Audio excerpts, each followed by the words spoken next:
Iniciamos la grabación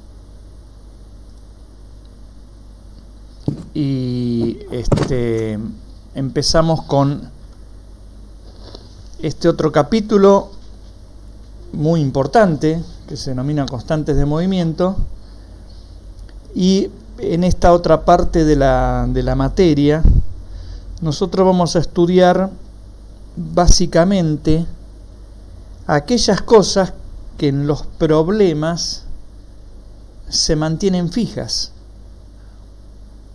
o que si cambian uno sabe cómo cambian. Ahora vamos a aclarar de qué estoy hablando, pero hay situaciones donde el problema puede ser complicado y uno encontrar en ese problema complicado algo que no cambia. Por ejemplo, pongo un ejemplo. El señor Galileo, cuando iba a la iglesia allá en el 1500, observaba los candelabros que colgaban de los techos de las bóvedas de las iglesias, y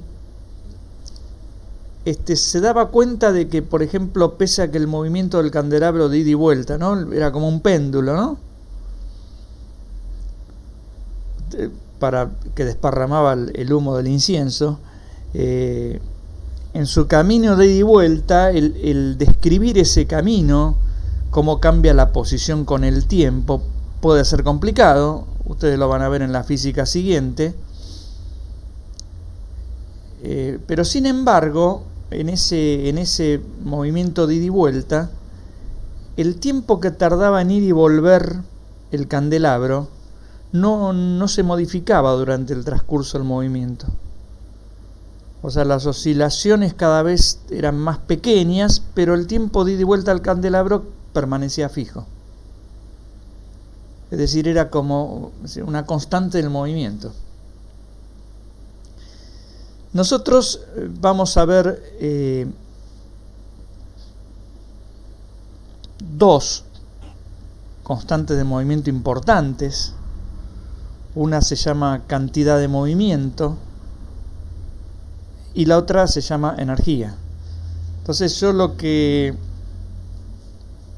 voy a hacer en este caso es, voy a empezar a mostrar un resumen de eso.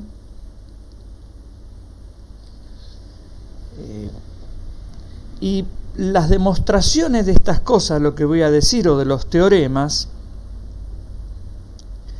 la van a tener en otro link, pero no en este. Es decir, yo en un momento, cuando di esta parte, daba los temas, hacía las demostraciones que se podían hacer, pero a veces me parece que eso, en vez de agregar, confunde más, o por ahí les hace la vida más complicada. Entonces decidí cómo poner los temas, contarlos, que es lo que se va a hacer. Este PowerPoint está muy escrito.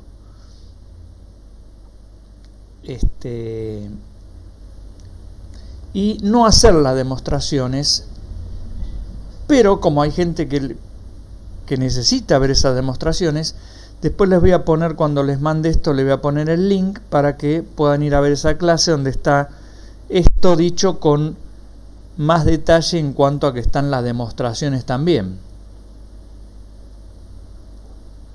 Pero acá, vuelvo a repetir, vamos a ver qué pasa si uno lo presenta de esta manera. Entonces, simplemente diciendo que, como dije antes, vamos a estudiar ciertas cantidades que son relevantes en la física, que generalmente se van a mantener constantes, que por eso se llaman constantes de movimiento, y que no solamente nos van a ayudar a resolver un problema nuestro, sino que en general en la física más avanzada aportan una mirada mucho más profunda sobre cómo funciona el mundo físico, digamos, ¿no? O sea, no están solamente puestas para que nosotros resolvamos los problemas de física 1. Y nosotros vamos a estudiar, como les dije, dos de esas cantidades importantísimas. Una es la cantidad de movimiento que más formalmente se la conoce como cantidad de movimiento lineal, y a veces se la nombra no del todo bien llamada como impulso lineal. Y la otra que vamos a ver, no hoy, sino la próxima clase ya, va a ser la energía mecánica. Entonces empecemos con la cantidad de movimiento.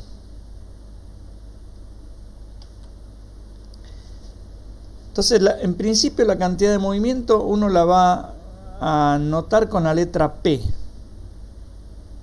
Y es simplemente el producto de la masa por la velocidad.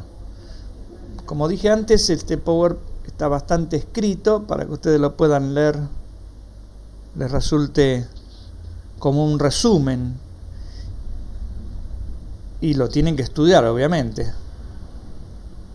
Entonces, como dije, la cantidad de movimiento notado con la letra P y es simplemente masa por velocidad. Es decir, que la cantidad de movimiento es un vector. Es una cantidad vectorial. Cuando yo tengo una sola masa, va a ser la masa por la velocidad que tiene esa masa. Y nada más que eso, simplemente eso.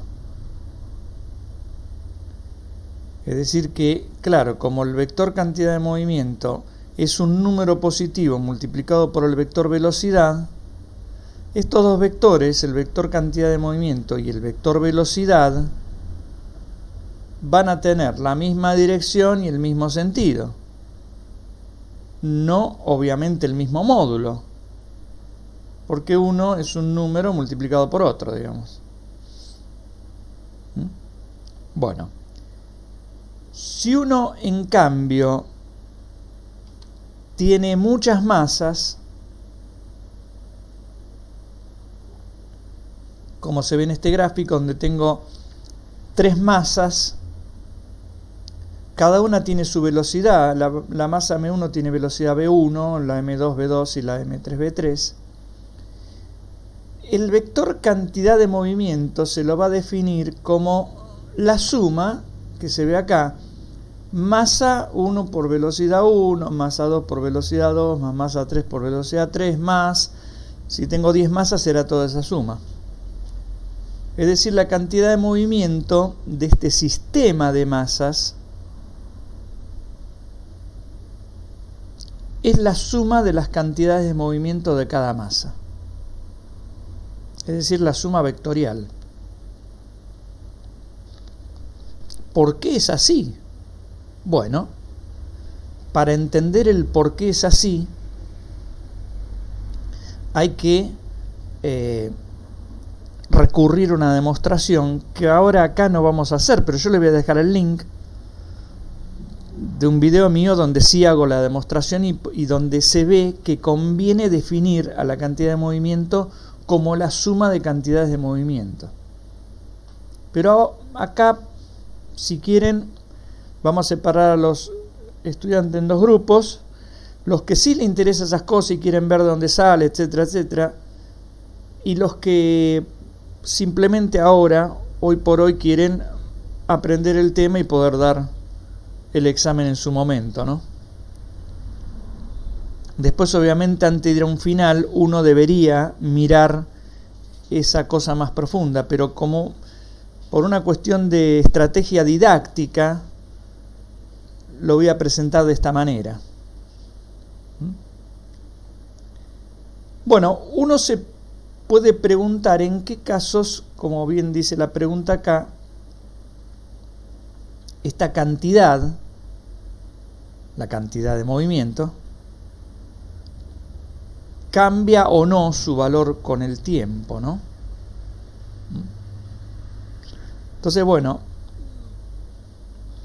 para eso vamos a presentar este teorema, que es el teorema de conservación, así se llama, de la cantidad de movimiento. En física, conservación significa que esa cantidad no cambia en el tiempo. Entonces, la cantidad de movimiento no va a cambiar con el tiempo si ocurren 2 cosas. o alguna de estas dos cosas. No cambia con el tiempo si la fuerza externa que uno aplica al sistema es cero,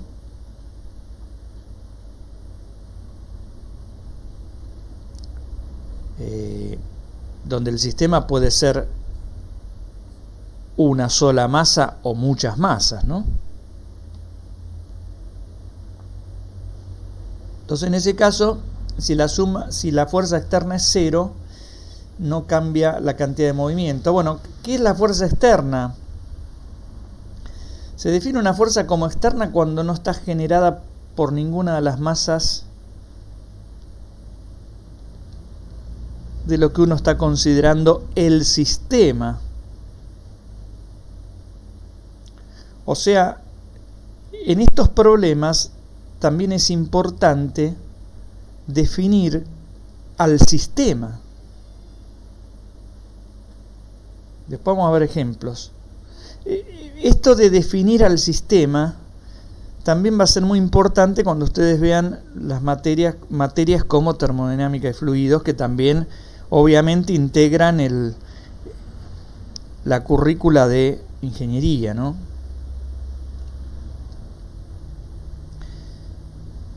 Bueno, pero tampoco va a cambiar la cantidad de movimiento si la fuerza externa aplicada dura muy poquito, o sea, dura nada. Puede que no sea nula, como en el caso anterior, o sea, si es nula, seguramente la cantidad de movimiento se mantiene fija, pero puede que no sea nula y actuar durante un tiempo nulo, o sea, actuar durante 0,000000000 segundos. Entonces ahí, en ese caso, también la cantidad de movimiento permanece fija. Entonces este es un teorema importante y uno se lo tiene que aprender de memoria.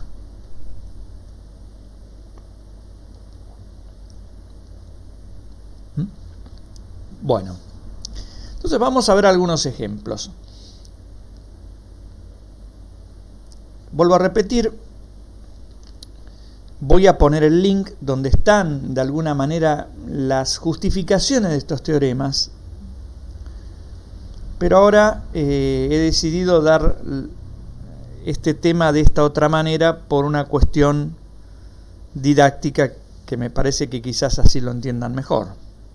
Si uno, en vez de llenar el PowerPoint de demostraciones, que después al final no van a tener que utilizar, porque van a utilizar solamente los resultados de esas demostraciones, ponemos los resultados.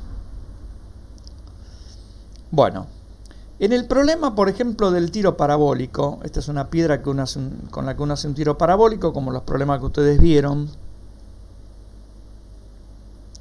Uno se puede preguntar si la cantidad de movimiento de esta piedra cambia o no con el tiempo.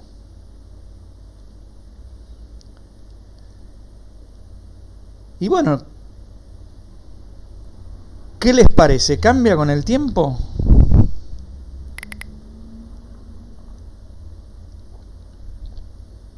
¿Nadie se anima a responder? Sí. Sí. Justamente porque es parabólico, cambia con el tiempo. Claro. No es lineal. Claro, lo que cambia es la velocidad, ¿no? Acá la velocidad primero es así para arriba, después acá es para abajo y tiene otra intensidad de velocidad, ¿no? Acá es más para abajo y más grande la velocidad. Y como la cantidad de movimientos, la masa multiplicada por la velocidad, acá la masa está fija, pero la velocidad cambia, la cantidad de movimiento cambia. Además lo estoy viendo. Fíjense que este vector apunta así. Este vector es, acuérdense que la cantidad de movimiento, en el caso de una sola masa, ¿no? Tiene la misma dirección y sentido que la velocidad. Bueno, la piedra acá tiene una velocidad que va así. Y acá tiene una velocidad que tiene otra dirección. Entonces ya de por sí cambia. Ahora, es lo que me dice el teorema? ¿Está de acuerdo con el teorema? Y sí, porque el teorema me dice que la cantidad de movimiento no cambia si la fuerza externa es nula. La fuerza externa aplicada al sistema, ¿no? El sistema es una sola masa acá, no hay demasiados problemas. ¿Cuál es la fuerza externa? Y es el peso, ¿no? Y es externa porque el peso no está generado por esta masa. Está generado por una masa, la Tierra, que no pertenece a lo que yo definí como sistema. Yo definí como sistema solamente a la piedra. Y si hubiese definido como sistema a la piedra y la tierra, y entonces ahí no cambia la cantidad de movimiento. Pero ahí la cantidad de movimiento no es solamente la de la piedra, habrá que sumar la de la tierra. Entonces fíjense que en principio, cuando uno estudia este tipo de cosas, aparece un actor nuevo. Primero, una estrategia nueva. Una estrategia es, bueno, ahora voy a ver en un problema, voy a ver qué es lo que no cambia. Eso lo voy a considerar importante. Es como decir, en una persona, la personalidad es lo que caracteriza a una persona. ¿Por qué? Porque esa personalidad no cambia. Bueno, habrá cosas de la personalidad que cambien y cosas que no tanto. Pero generalmente en un solo individuo, ciertos aspectos de la personalidad se mantienen durante toda su vida, y eso hace que ese individuo sea ese individuo. José, ¿no? José es,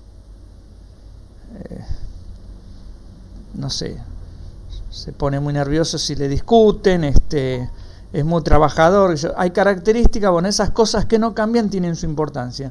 Acá en la física es parecido. La cantidad de movimiento puede no cambiar, son cosas que pueden no cambiar y por eso tienen una cierta relevancia. O sea, aparece esa estrategia nueva de resolver los problemas y aparece un actor nuevo que ahora es el sistema. Fíjate cómo vas a definir al sistema para que esa magnitud no cambie, si podés, ¿no? Si no podés, bueno, la magnitud cambiará y en este contexto de la física que estamos viendo nosotros, ustedes van a poder resolver el problema igual, digamos. Pero digo esto para cuando aborden otros campos de la física, ¿no? Bueno, entonces estamos de acuerdo, el problema funciona, sí, claro, el teorema funciona, sí, obviamente, pero estamos viendo que funciona acá en este caso particular. Hay una fuerza externa, que es el peso, que no es nula. Entonces la cantidad de movimiento va a cambiar. Bueno, lo puse yo acá, ¿no? No, se ve claramente que el vector cambia con el tiempo, por lo que dije antes, bueno, porque hay una fuerza externa no nula. Veamos este otro ejemplo. Este es un bloque que viaja con cierta velocidad hacia la derecha sobre una pista horizontal, perfectamente horizontal, no hay rozamiento. Y uno pregunta si cambiará la cantidad de movimiento.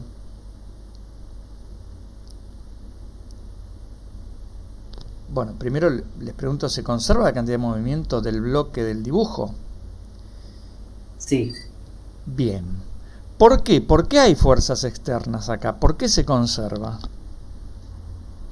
A ver, el peso, yo digo, mi sistema es el bloque. Primero, en todo este capítulo que se llama Constantes de Movimiento, lo primero que tengo que hacer es decir quién es mi sistema. Acá por ahí no van a tener demasiado problema con eso, pero en la física siguiente sí, guarda. Bueno, ¿cuál es mi sistema? Porque vos me decís la cantidad de movimientos se mantiene o no, pero ¿el sistema cuál es? Bueno, el bloque. Bueno, el bloque, bien. Ahora que tengo definido mi sistema, yo veo fuerzas externas, la normal y el peso. ¿Cambia la cantidad de movimiento?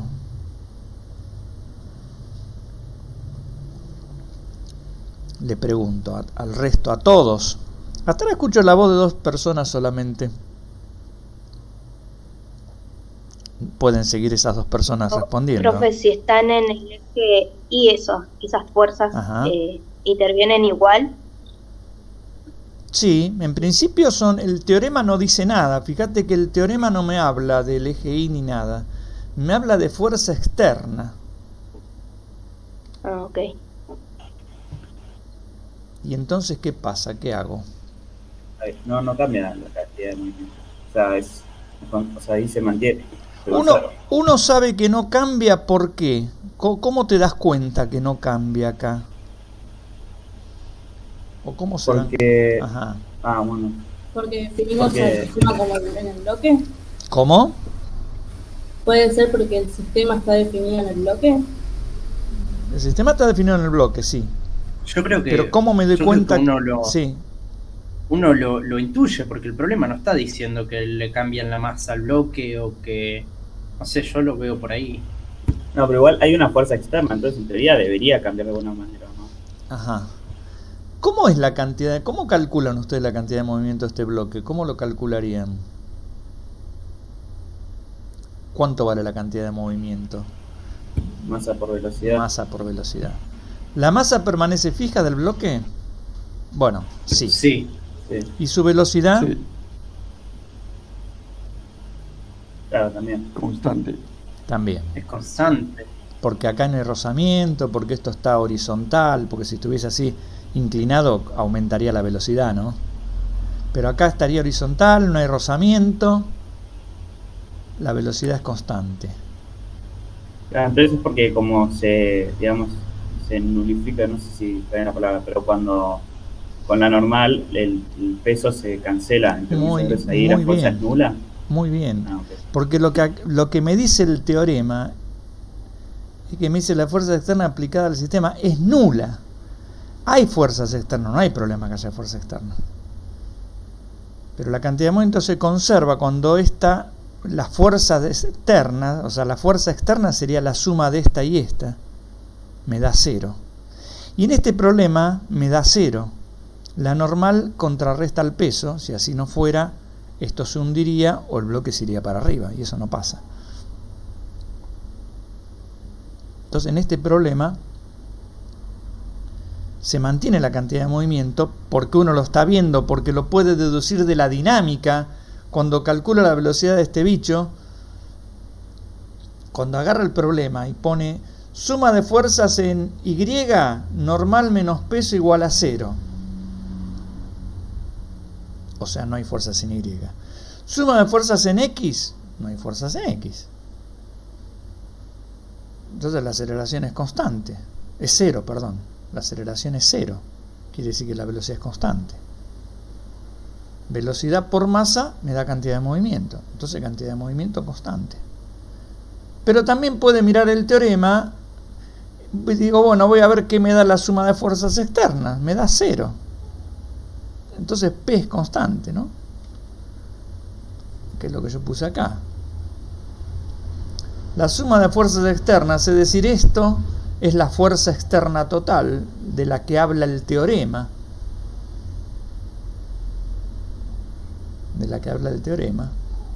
Y eso me da 0. Y ya está, si me da 0, P se conserva. Y si existiese una fuerza de rozamiento,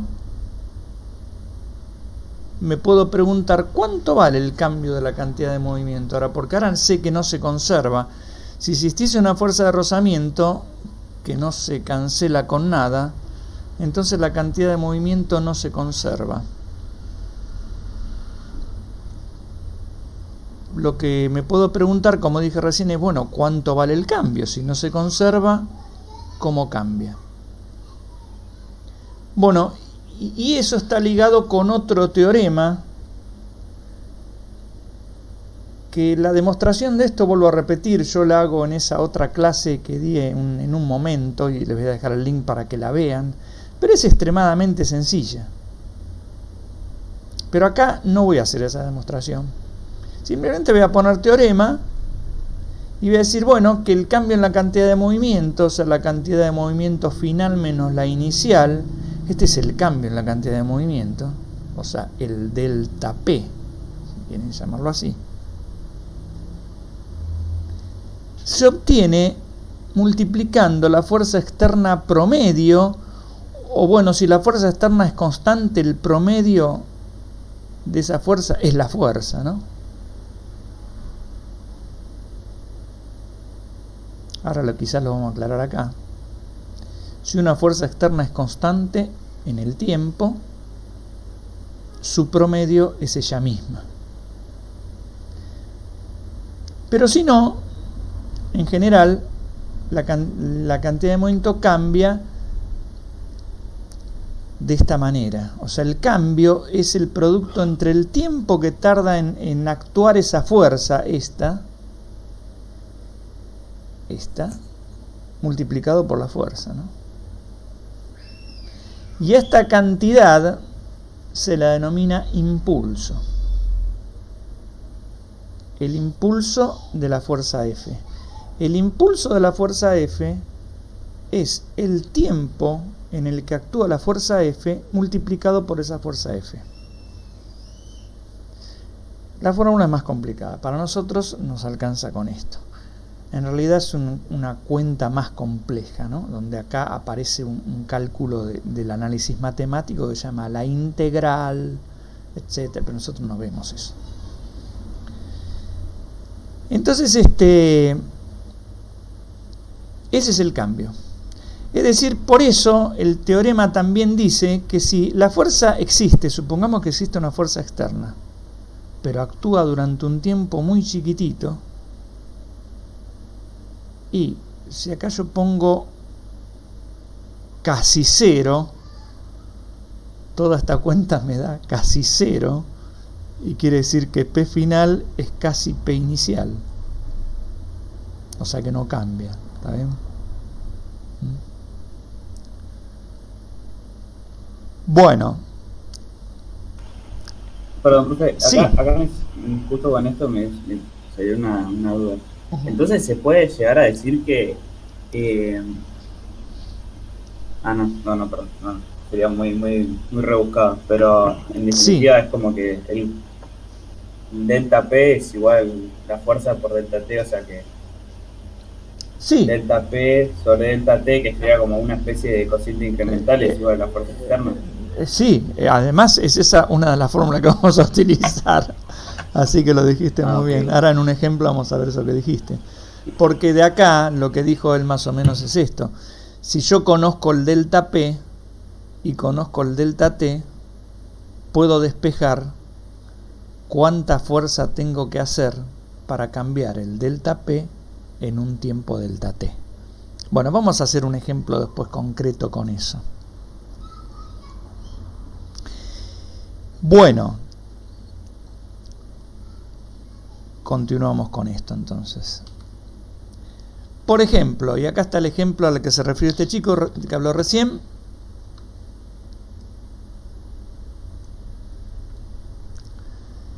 Bueno, el ejemplo que yo puse acá es análogo al problema 3 de la guía de constantes de movimiento. Entonces, en este problema hay una pelota que viene por acá, una pelota de fútbol, que viene a 30 metros por segundo de velocidad. Son casi 100 kilómetros por hora. Eso es una velocidad que puede ser para una pelota cuando se la patean a un arquero. Viene por el suelo, no se levanta ni nada, no hace nada raro, viene caminando en línea recta. Llega al pie del arquero o digamos el arquero la encuentra y la patea, e inmediatamente esa pelota, en vez de ir a 30 metros para allá, cambia su velocidad a 20 metros por segundo para el otro lado.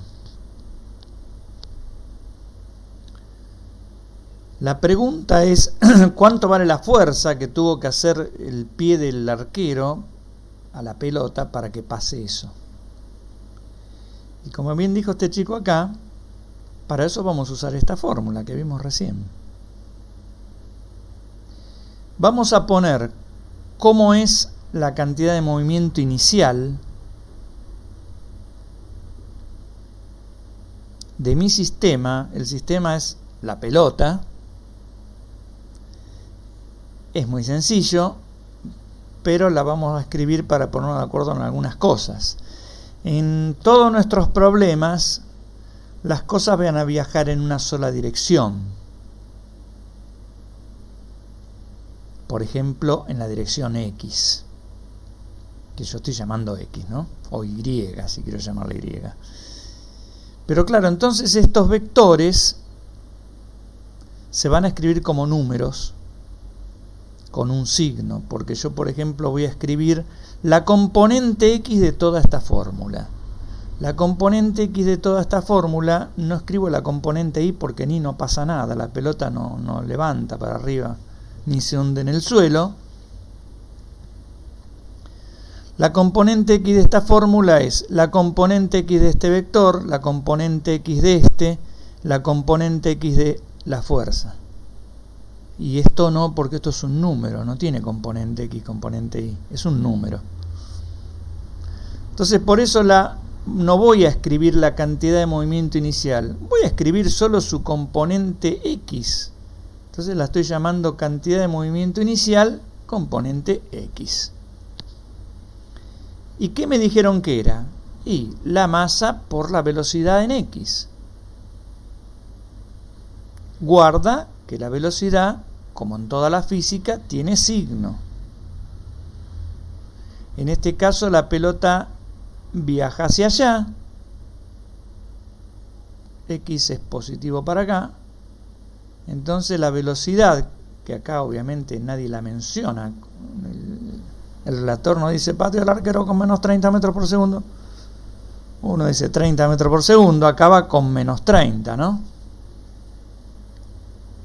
Entonces la cantidad de movimiento inicial es 0,42 kilogramos, que no lo pongo para no llenar todo de unidades, multiplicado por 30 metros sobre segundo, que tampoco pongo metros sobre segundo. Las cuentas las hago sin unidades, al final pongo todas las unidades. Bueno, si hacen esta cuenta y no me equivoqué, les da menos 12,6. Y me quedan los kilogramos de la pelota, ¿no? Una pelota pesa más o menos medio kilo, 420 gramos. Los kilogramos de la pelota, y acá está metros sobre segundo, que es de la velocidad. Y me queda toda esta unidad. Y esta unidad no tiene un nombre.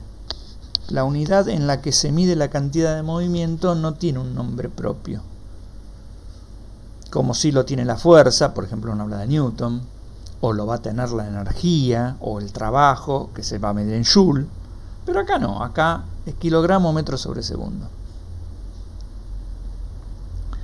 Y fíjense que tiene un signo también, ¿no? O sea, estamos calculando la componente X de esta fórmula, y las componentes X o Y de los vectores tienen signo. Bueno, si alguien no entiende, por favor, interrumpe violentamente. ¿Qué pasa con la cantidad de movimiento final, componente X? Bueno, igual que antes, es la masa, y ahora la velocidad. Acá hubo otra vez un error. Pregunto. Sí, acá va velocidad final. Sí. Sí. Si la esfera de la mano izquierda Ajá. se está iniciando desde ahí, de la parte izquierda, Ajá. obviamente se dirige hacia la derecha, hacia el pie del... Sí. Se supone que debería ir con signo positivo. Pero sin embargo... No, porque eso depende como yo puse el sistema de referencia. Acá el sistema de referencia, que lo elijo yo, lo puse positivo para allá. Entonces sería la inicial del pie del sujeto. O sea, el sistema el sistema de referencia vos lo podés poner donde quieras, ¿eh? Lo podés poner bien. Acá, ¿sí? Creo que lo pregunta porque en el inicial está negativa y va hacia el eje positivo de las X según su sistema de referencia. No sé si va No, por ahí la velocidad inicial es esta, ¿no? La pelota va para allá y va contraria a la dirección esta, ¿no? A este sentido, digo. O sea, bien, se entiende, el sentido positivo es hacia la izquierda y la pelota viaja hacia la derecha, ¿no? Viaja contrario al sentido que indica la flecha. Por eso es una velocidad negativa. A ver, vamos a poner otra vez ahí. ¿Está bien? La velocidad tiene sentido contrario a la flecha de posición. Por eso va como negativa. No importa si está del lado positivo de las X, si va hacia, no sé, hacia acá, o entra en la región positiva de las X, no importa eso, ¿no? Es hacia dónde va. ¿Cuál es el sentido de la velocidad y cuál es el sentido de la X? Sentido contrario, como se ve acá, una va para allá, la otra para allá, velocidad negativa. Bueno, y esto yo lo pongo para allá, lo puedo poner para el otro lado, lo puedo poner con el origen acá, con el origen acá. El origen en todas estas cuentas mucho no importa dónde lo voy a poner. Pero sí importa el sentido. Bueno, hoy son -5, nos vamos a extender 15 minutos seguramente, o 20, pero no más de eso. ¿Qué pasa con la cantidad de movimiento final de la pelota?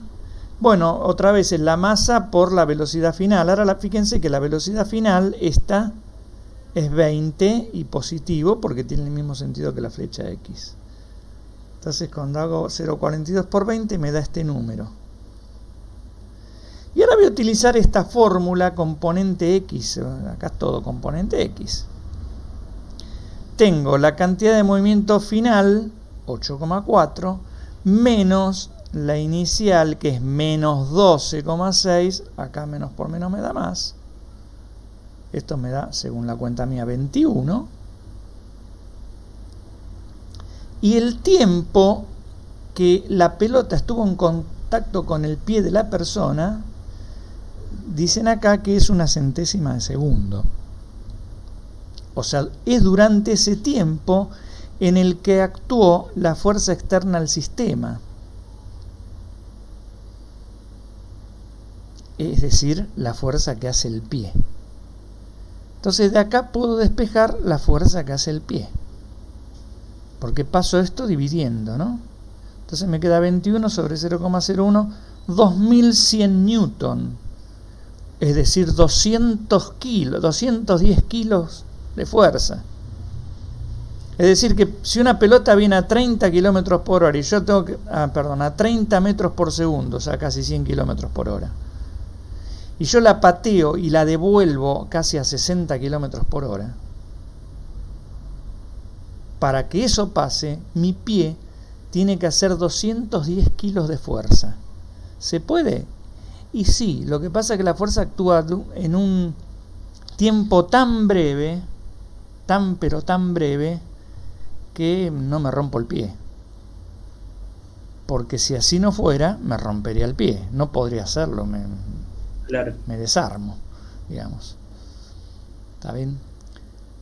Entonces, bueno, acá se ve un problema donde la cantidad de movimiento cambia, pero uno tiene una fórmula que me dice cómo cambia y puedo despejar, bueno, o la fuerza o podría ser la incógnita el tiempo, qué sé yo. La fórmula acá en todo este tema, lo que tiene de bueno para ustedes es que las cuentas son muy sencillas. Así que aprovechen este tema. Profe, Sí. ¿todo esto sigue siendo parte de la física newtoniana? Todo esto sigue siendo parte de la física newtoniana, pero lo que tiene de impresionante todo esto, que si bien la física newtoniana no funciona en el nivel de las partículas atómicas, en el nivel de las partículas atómicas sí funciona que hay situaciones donde se conserva la cantidad de movimiento cuando no hay fuerzas externas. O sea, funciona esas conservaciones como si fueran la física newtoniana. Y en la física atómica uno no puede medir una fuerza, o sea, no puede hacer dinámica, porque es muy difícil medir una fuerza, porque es imposible, es extremadamente complejo eso, no existe, no se sabe. Pero estas cosas sí funcionan, y por eso la importancia de estas cosas. Bueno, vamos a otro problema. Vamos a hablar ahora de choques, y ya con esto vamos terminando. Nosotros vamos a aplicar en la mayor parte de los problemas que ustedes tienen en la guía de constantes de movimiento, que está subida al campus virtual, pero se las voy a mandar. No sé si no se las mandé ya, pero se las voy a mandar por si acaso. La mayor parte de los problemas son problemas de choque, cuando una cosa choca con la otra. Entonces, primero, ¿qué es un choque? Bueno, para nosotros un choque va a ser un modelo, una idealización, como yo puse acá, de una interacción de contacto que dura nada. Es decir, cuando dos cosas entran en contacto se hacen fuerza. Ustedes después acá lo tienen todo bien escrito, ¿no? Qué sé yo lo escribí, supongo que viene ahí. Cuando dos cosas entran en contacto se hacen fuerza, como la pelota con el pie del arquero. Es muy difícil saber cuánto vale esa fuerza. Uno sabe en promedio cuánto vale, puede calcular en promedio cuánto vale, pero esa fuerza es extremadamente compleja, porque varía con el tiempo, varía fuertemente. En un tiempo cortito, como puede ser el caso de la pelota, esa fuerza va desde 0 hasta un valor máximo y después baja otra vez a 0. Y puede ser una variación extremadamente complicada, muy difícil de conocer, porque hay que conocer el detalle de la interacción. O sea, qué fuerzas participan de ese contacto, y eso es extremadamente complejo. Entonces, nosotros vamos a suponer que ese contacto no dura nada en principio, que la pelota pega y inmediatamente sale. ¿Qué pasó en el medio? En la millonésima de segundo. No, acá vamos a suponer que no nos interesa eso, en el caso de los choques. Entonces, en principio, un choque entonces es una interacción de contacto, dos cosas que se tocan, se pegan, donde esa interacción dura nada, y los vamos a clasificar los choques en elásticos, plásticos e inelásticos. Vamos a estudiar primero los choques inelásticos o plásticos. ¿Qué es cada cosa? El choque elástico todavía no lo vamos a ver, porque en los choques elásticos se conserva la energía cinética, pero todavía no vemos energía. Así de claro. Entonces no vamos a estudiar ahora los choques elásticos. Sí vamos a estudiar el otro tipo de choque, que es el inelástico, cuando dos masas se tocan y después una va para un lado y la otra para el otro, o una empuja a la otra y sigue una atrás de la otra, no sé. o el choque plástico, que es cuando una masa golpea a la otra y se queda pegada. Fundamentalmente, ese choque plástico aparecen varios problemas. Una masa le pega a la otra y se queda pegada. Bueno, acá todo lo que les dije recién está escrito acá. Y acá vamos a dar inmediatamente un teorema que dice que la cantidad de movimiento se va a mantener fija, es decir, se va a conservar en todos los tres tipos de choques.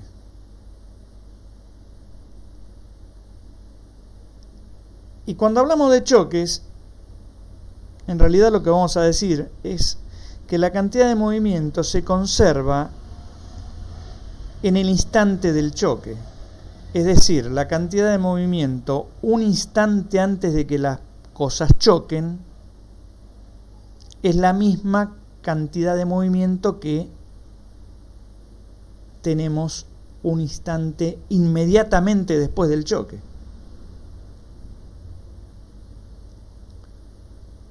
Bueno, yo comenté el teorema. Perdón, profe, tengo Sí. una consulta. ¿Con explosión a qué se refiere? Bueno, exactamente? y explosión, perdón, no lo comenté y dice que debe estar escrito por acá, ¿no? ¿Está escrito por acá? No lo vi yo. Bueno, sí, choque de explosión. Explosiones es cuando una masa se parte en dos, o en tres, qué sé yo. Eso se considera una explosión. Y eso también, lo que tarda en partirse en este contexto dura nada. Es una idealización, ¿no? Es un modelo, ¿entienden? Cuando digo un modelo, no existe nada en el universo que dure nada. Algo dura. Cuando explota una granada antes de partirse en 800 pedazos, cada uno de esos pedazos se va deformando, se va separando del otro, hace fuerza sobre el otro, hasta que se separaron menos de 1 milímetro y ya no hacen más fuerza ninguno sobre el otro y salen expelidos para todos lados. Para estudiar el detalle de qué es lo que pasa en esas milésimas o millonésimas de segundo, donde las cosas todavía se hacen fuerza, hay que conocer cómo son esas fuerzas. Y eso puede ser un problema que generalmente en la ingeniería y en la física no es imposible de conocer, es muy difícil. Por eso, a veces para estudiar un problema se supone que no dura nada, están en contacto un tiempo infinitamente pequeño y después se separan y ya no existe más ni la explosión ni el choque. Los pedazos salen para todos lados y entonces tanto explosión como choque no duran nada. Ese es el modelo. Por eso acá yo puse tiempo muy pequeño que idealmente es considerado nulo. Obvio que cuando dos cosas se pegan, cuando yo me estrello con el auto contra una pared, hay una milésima de segundo más ahí, donde el auto está en contacto con la pared y se están haciendo fuerza. Inmediatamente después el auto se detiene y ya no hay más fuerza, nada, ya está, el tipo está recontra muerto, el auto está recontra deformado, la pared está astillada. Y nosotros estudiamos qué es lo que pasa inmediatamente antes e inmediatamente después. En el medio, donde se hacen fuerza, bueno, es el problema del arquero, ¿no? Yo puedo calcular la fuerza media, no puedo conocer la fuerza máxima, qué sé yo, esas cosas. ¿Está bien? Para que quede, no sé si quedó más claro. Porque a veces lo que uno no entiende de la física, lo que suele no entenderse de la física es el modelo que se utiliza.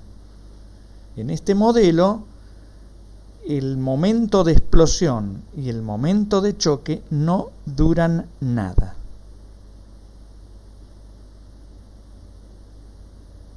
Bueno, como no duran nada, perdón que me vaya atrás, ¿no? Como no duran nada, vamos acá, ¿dónde está? Como no duran nada, la cantidad de movimiento se conserva, porque acá dice la fuerza externa aplicada al sistema no es nula, pero actúa durante un tiempo nulo. Bueno, en el choque hay una fuerza, cuando el auto choca contra la pared, hay una fuerza externa al auto, que es la que hace la pared.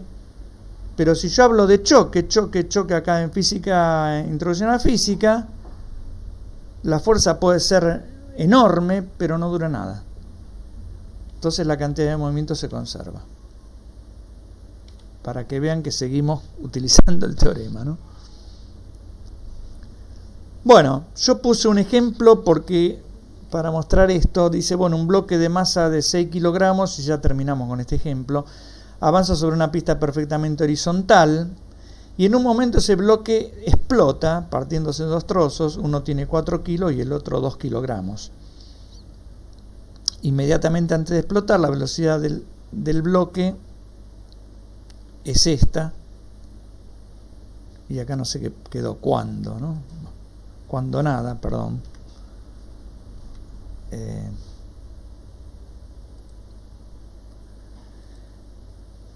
Cuando nada.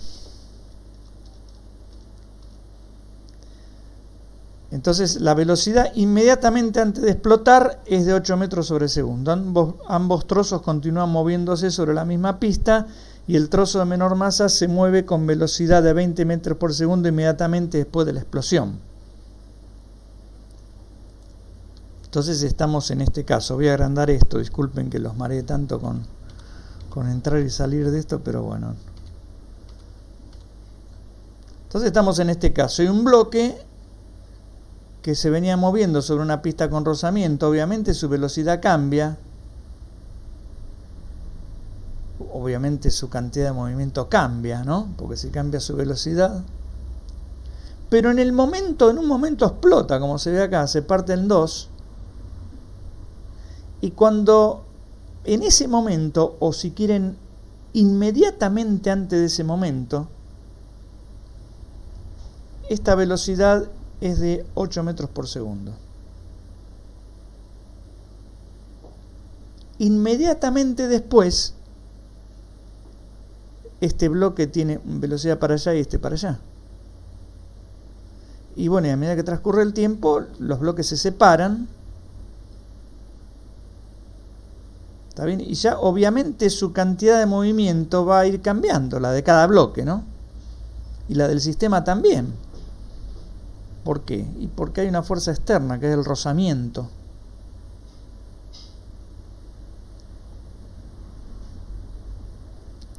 Que actúa durante un tiempo no nulo. Pero a mí eso no me interesa, porque yo estoy analizando el instante del choque. Me dicen, inmediatamente antes de chocar, este va a 8. ¿Cuánto viaja el pedacito más grande inmediatamente después de chocar? Entre el inmediatamente antes de chocar y el inmediatamente después de chocar, no pasa tiempo, no transcurre tiempo. La fuerza de rozamiento externa entonces no jode. Guarda con esto, ¿no? Porque esto he visto confundirse hasta a los ayudantes en algún momento, ¿no? No digo estos chicos que están ahora. Pero hay fuerza de rozamiento. ¿Se conserva la cantidad de movimiento? Sí, en el choque sí. En el choque sí. Es decir, vuelvo a repetir, ¿qué significa que se conserve en el choque? Que inmediatamente antes de chocar es lo mismo que inmediatamente después de chocar. Ahora, cuando esto después va pasando el tiempo, claramente no se conserva porque actúa la fuerza de rozamiento. Bueno, eso es lo que dice acá. Se conserva la cantidad de movimiento solo en el instante de choque. Esto es lo que afirma el teorema. Es decir, inmediatamente antes de chocar es igual a inmediatamente después de chocar. Obviamente que transcurrido un tiempo que puede ser chico, pero no es nulo, la cantidad de movimiento del sistema de las dos masas cambia porque ahí sí actúa la fuerza de rozamiento. Pero en el muy corto tiempo que dura el choque, la fuerza de rozamiento también actúa, pero el choque no dura nada, o sea que se cuenta que no está bien. Digo que este es un tema de confusión que a veces uno le pregunta en los finales, ¿hay una fuerza externa? ¿Se conserva P en el choque? Sí. Sí, en el choque sí. La fuerza externa, acuérdense que el choque no dura nada, entonces la fuerza externa actúa durante un tiempo nada. Bueno, entonces ahí se conserva. Claro que después, a medida que transcurre el tiempo, ya no, porque ya la fuerza externa tiene tiempo para actuar, entonces ya no se conservan la cantidad de movimiento. Bueno, eso que conté es la parte más importante de este problema. Ahora, igual ustedes tienen más problemas, le voy a pedir a los pibes de la ayudantes que hagan los problemas. Creo que hay 8 problemas en esa guía, si mal no recuerdo, hay 8 problemas de conservación o no de la cantidad de movimiento. Veamos este problema. Bueno, la segunda parte me preguntaba cuál es la velocidad final del bloque este. Entonces, bueno, digo, la cantidad de movimiento inmediatamente antes de explotar vale esto. La masa por la velocidad. La masa son 6 kilos. La velocidad son 8 metros por segundo, o sea que cuando hago esta cuenta me da 48 en estas unidades, kilómetros sobre segundo. ¿Cómo se escribe la cantidad de movimiento inmediatamente después de chocar? Bueno, inmediatamente después de chocar, que es este dibujo, nada más que acá lo hice acá para que se note más, pero en realidad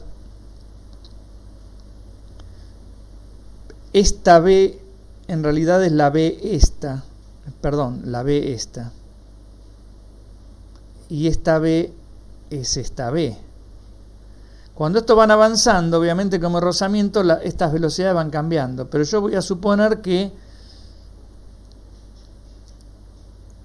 antes de que actúe la fuerza de rozamiento, las B no van a cambiar. Entonces, después de chocar, tengo la cantidad de movimiento de mi sistema de masas, es la masa 1 por la velocidad 1 final, es esta, más la masa 2 por la velocidad B final 2, es esta, con su signo, ¿no? Entonces tengo la masa 1, 4 kilogramos, la velocidad 1 final, más la masa 2, 2 kilogramos, la velocidad 2 final me la dan como dato, me dice M2 salió con 20 metros por segundo de velocidad, pero salió para allá, o sea que es negativa. Entonces la pongo como negativa.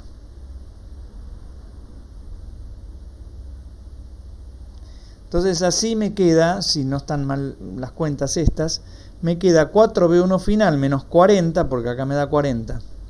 Y esa es la cantidad de movimiento final del problema.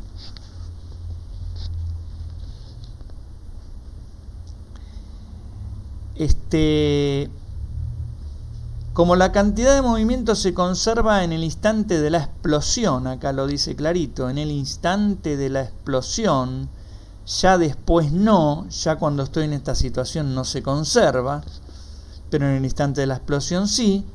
Bueno, esto, que es la cantidad de movimiento final, es igual a la cantidad de movimiento inicial, y de ahí despejo B1F, que me da 22 kilogramos.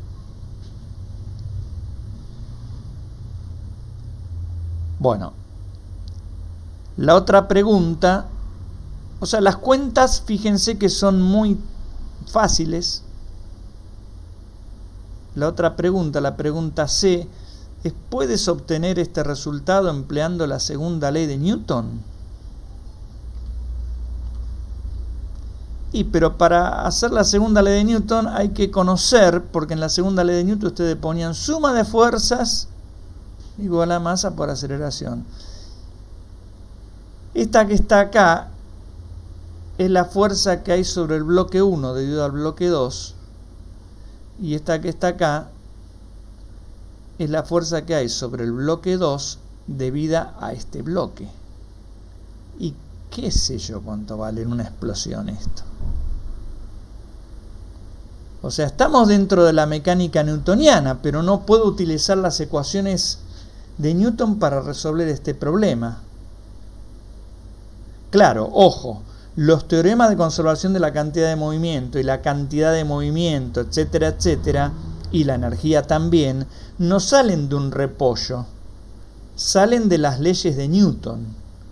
Pero hay trampitas que en su momento verán. Esto no sale de la nada, son las leyes, es la mecánica de Newton. Pero es un problema donde es difícil, imposible resolver aplicando la segunda ley de Newton como ustedes venían haciendo hasta ahora. Bueno, y queda como tarea para ustedes los ítems D y E, que vamos a ver qué dicen, pero me parece que ya lo he respondido eso. Bueno, ¿cuánto varió la cantidad de movimiento de cada una de las masas? Fíjense que siempre aparece la palabra inmediatamente después de la explosión. Porque si no pongo el inmediatamente, ya la cosa se me complica. Porque la cantidad de movimiento ya no se mantiene fija, ¿no? Porque está la fuerza de rozamiento presente. Bueno, hay que calcular cuánto cambió la cantidad de movimiento de la masa 1 y de la masa 2. Por ejemplo, la masa 1 no lo voy a hacer yo, pero lo voy a contar. Venía con la velocidad del bloque, ¿no? El bloque se puede pensar como la masa 1 pegada a la masa 2. Venía con 8 metros sobre segundo. Tenía una determinada masa. Conozco su cantidad de movimiento inicial. Y ahora calculé cuánto es la velocidad final y tengo la masa final. Conozco la cantidad de movimiento final.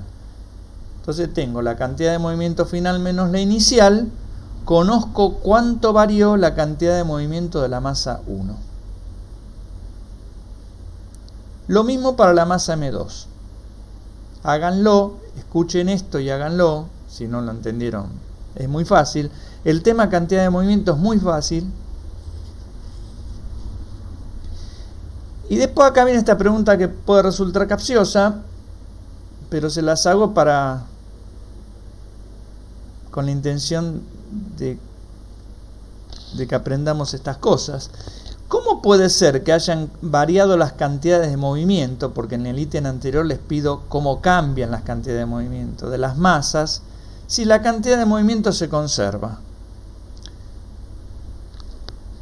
Sí, flaco, lo que se conserva es la cantidad de movimiento del sistema, o sea, de las dos masas.